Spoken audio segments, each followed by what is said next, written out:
Be sure to check out my Patreon for weekly exclusive interviews, extra content on Veve and Ecomi, and building generational wealth, as well as money management tips from experienced whales.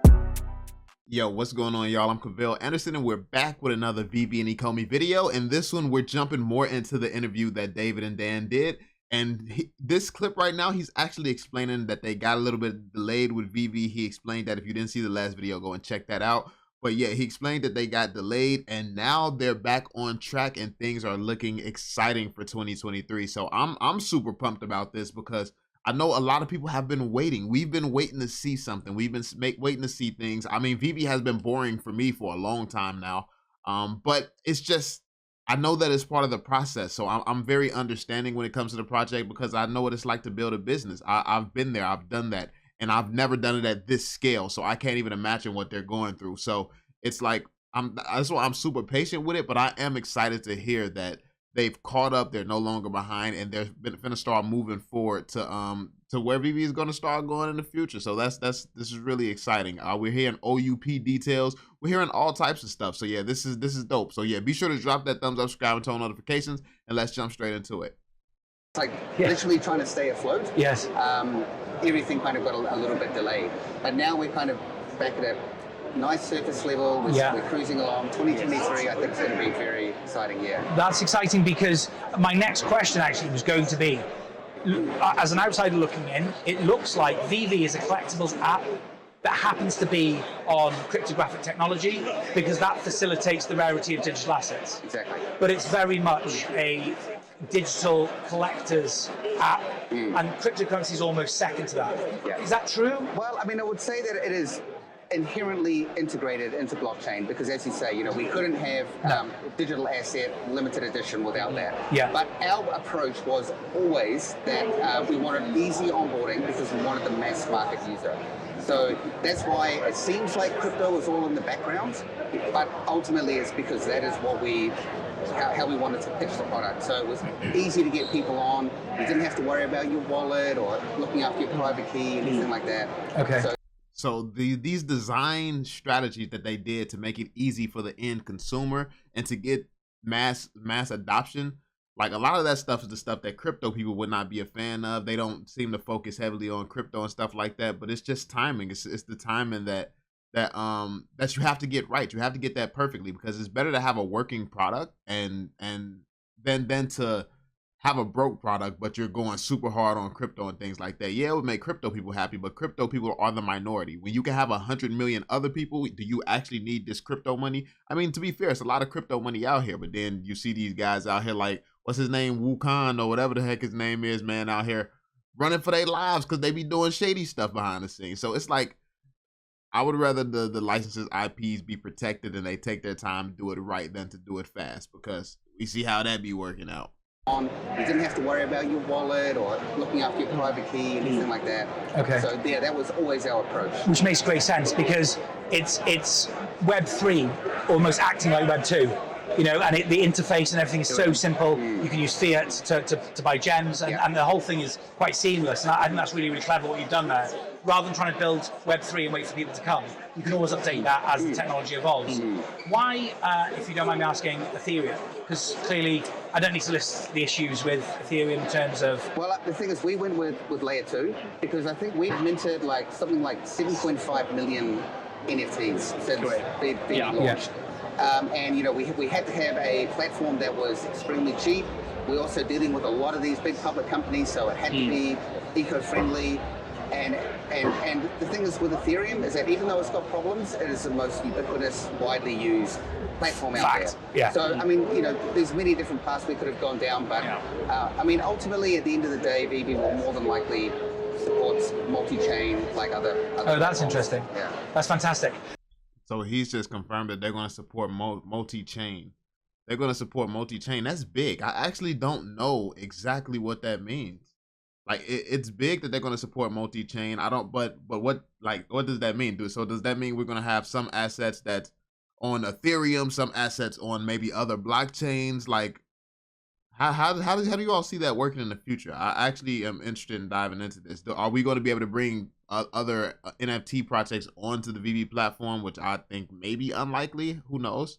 Like, so yeah, like let me know you all's interpretation of that, because that sounded like a big deal, but I don't actually know, like, because I'm not widely knowledgeable about every blockchain or anything like that. I know about the stuff that I care about, but yeah, that sounds interesting. It sounds like it's even less limitations and more opportunity with being allowed to be on multiple different blockchains. So I don't even know if that's how they're intending for that to work. So I would like some clarifications on what that means actually.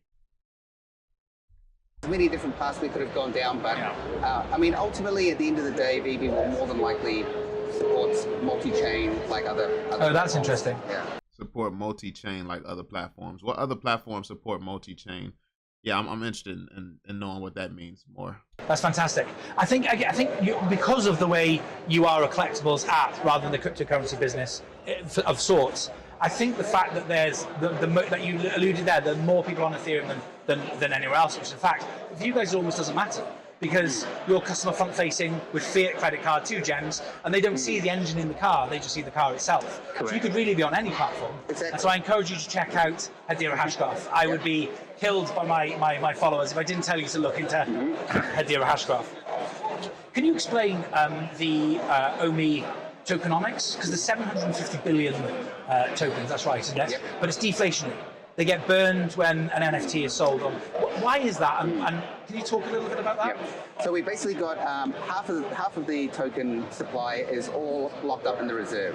And essentially, as the users buy gems or spend gems on NFTs, the tokens get moved out of the reserve into the burn wallet. And then the remaining of the tokens is out in the circulating supply. I could actually talk more deep into it, but we are actually about to release next quarter a whole overview of what our plan is for 2023 for the tokenomics. So I prefer not to. Okay, no, that's cool. To talk about, we can have a catch up later down the line if you want, and we can talk about it. That'd be fantastic. It'd be great to talk about the new model, the way you're going to structure the new model. I'd love to talk about that. Yeah. Okay, Veve is a walled garden. And please forgive me, I mean this from a genuinely inquisitive point of view. Especially having met you both, you're clearly very genuine and very open people who are willing to engage with the community. And Web3 and the whole point of cryptographic technology is that it's decentralized. Mm-hmm. And then you guys are a walled garden. Is that going to remain as is? For people who don't know, that a walled garden means that you can't currently take the NFTs off the platform, and you can't bring other NFTs from anywhere else to the platform. Meaning, if you wanted to show off anything in the metaverse, you wouldn't be able to yet.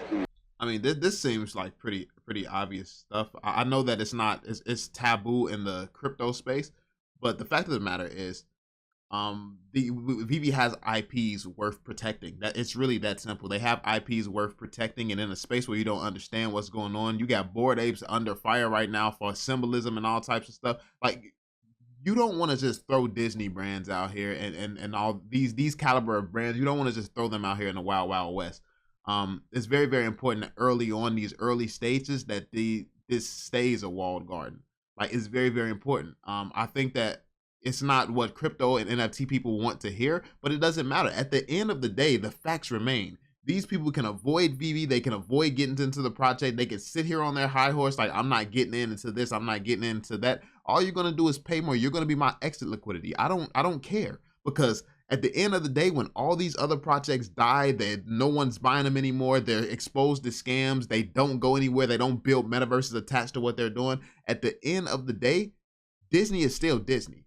The first appearance of Disney's products, they're still the first appearance of that. The first appearance of Batman is still the first appearance of Batman. So regardless of how you feel right now emotionally, like, because once all these features get added in, which the blockchain is designed for that. So while it's still in this infancy stages, and Veve as a company is still in this infancy stages, it makes absolutely no sense to sit here and open your brands and your licensors up to potential risk. And for what benefit, what gain? Just for people can say, oh, this is a real NFT, this is a real crypto. It's not worth it. It's more worth it to protect it long term so you can sustain this value. It's not about getting a license, it's about keeping it. It's not about getting the value, it's about keeping that value. And that's what Veve is building towards. And so yeah, like, that's just my perspective. That's the way I look at things. Like, it's just certain things just makes more sense to me. And everyone in this crypto space seems to be so short-sighted, where they can't see the big picture. And it really is an amazing big picture if you take the time to look at it. Is that going to remain as is? Are you going to remain a walled garden, or are you going to open the doors? Well, it actually comes down to our licensors at the end of the day. Of course. It's their IP, right? Yeah. And you've got to remember, like, we signed these deals years ago. And back then, some of the bigger companies were a bit nervous, a bit trepidatious about, having their IP go out into the Wild West. Yeah. Just letting the horse out and then it's gone. Exactly. And one of the things that they liked about Veve is that they could have their IP in a very controlled environment. They knew what was going to happen. So, I mean, ultimately, it'll more than likely change, but it's kind of out of our hands. Yeah. Okay. If you could land one customer that you don't currently have, who would it be? One brand you guys like? Don't say the P word, Dave. We are constantly negotiating deals with all the brands. Yeah. Who's the one? One thing about Veve is we do one every single brand that is to do with fandom, to be honest. Yeah. So Sure. I mean, I guess this is a very political answer you're giving. You can have a personally, which is your favorite? Come on, David. I know you're thinking about it right now. Which is the one you want? Come on. Well, there's categories that we are working on this quarter. Yeah. I actually don't know if we have a favorite, to be honest. Yeah. Because, personally, I mean, not Veve. I'm saying Dan and David. I think anime, Japanese anime is something like for me very, very big. It's like coming home. All brands associated with Japanese brands. And culture. And culture that's coming in. He tried so hard, bro. He tried so hard. I was finna see if they was gonna take the bait. Like, Dan felt like he was finna say something. He like, you go in the right direction. Yeah, let's categories. They anime, that's a good one. Like, I like that. Like, then that was real political. I like it. We really want to see this one to come back. Okay. Yeah, and we have a lot on the work already on it. How do you see what they got a lot in the work when it comes down to anime? That's crazy. They just confirmed that they are pretty far along in the anime, is what I just heard. But I'm not surprised. Like, when it comes down to this, anime is massive. It's one of the biggest things. Obviously, Disney and stuff like that, that's huge. That's historic. But when anime comes, Veve hits another league, bro. It hits another league. Like, that's when I'm back buying on Veve, bro. I mean, buying like I was some months ago. Like, during bro, I don't care what these things start listing for. The anime vertical, when that comes out, bro, I hope people are still disrespecting stuff like this anime, bro. I hope it get the same amount of disrespect, like, cause this is stuff I only know about the value of these comic books and stuff like that because of this community, bro. I know about the value of this anime stuff because anime is life. So yeah, it's gonna get real serious. It's gonna get real serious when anime comes. you're building, which is fantastic, by the way, the digital collectors market. How do you see that affecting the physical market in terms of price and value? Does it fall away? No, I think in the way we have built the physical collecting even stronger. We have seen comic, artist toys, even at Decon, you see a lot of these fans are going around trying to secure the physical copy of the NFT that they have purchased. You know, we constantly have people come up to us to tell us how they bought this comic, they in digital, now they have it in physical format. Or like the Todd. The Todd DC collectible. I haven't been keeping up too crazy with Veve drops or anything, but what the heck is that in the background? Is that a Veve item? Is that a Veve product? That's crazy. Like, I don't know what that is. Is that dropped on the Veve app? That's crazy. I really have not been on that. I only buy grails too, so like my investment strategy is like, yeah, that would never make the cut, but that is pretty sick though. Was one of them. And a major thing that we will be doing coming up is the digital business, which means, for example, here you had a Ron English, Jeff. Matching the timing, that's crazy. Like Inspire, Grim Rabbit. Yes. You're gonna get a physical one. Yes. And you get a certificate, and you get a digital one as well. Okay. Signed by the artist. So it's going to complement and enhance. And you think that goes on indefinitely? Yeah. I think physical collecting will always be around. Always be there. Yeah. Digital is just really a new. I mean, like, if you're a fan of Star Wars, you've got the T-shirts, the mugs, the movies, the posters. Veve is going to change the physical collecting space forever, in my opinion. I believe the physical things are going to become a hell of a lot more valuable. Once you see what people are actually paying for NFTs and this stuff, it's going to become even more scarce, even more rare. Physical collecting, like that's paper. Like it's going to be rare to start seeing paper, man. We're already moving away from that type of world when we're working in metaverses and everything is really done like without pen and paper. Like I don't be remembering the last time I touched pens and stuff like that. Pens, pencil. I don't have one. Like it's just that's just, you know, that's just life. So I feel like it's going to become that way for a lot of people. It's going to become that way for the majority of the world. It's going to be uncommon to see some of the stuff that we grew up with most of our lives. Poster and now the NFT too. Yeah. So it's just another category in the same industry. Can express their, And connect. their joy for it. Yeah. Okay. All right, y'all. So we're gonna end this one here. Let me know what you all think in the comment section down below. There's a lot of interesting things being covered in this one. I like what I'm hearing. I love every time I see them have these interviews, and this guy's actually asked some really amazing questions. But yeah, let me know your thoughts. Drop that thumbs up, subscribe, and turn on notifications, and I will catch you all on the next one. Peace out, fam.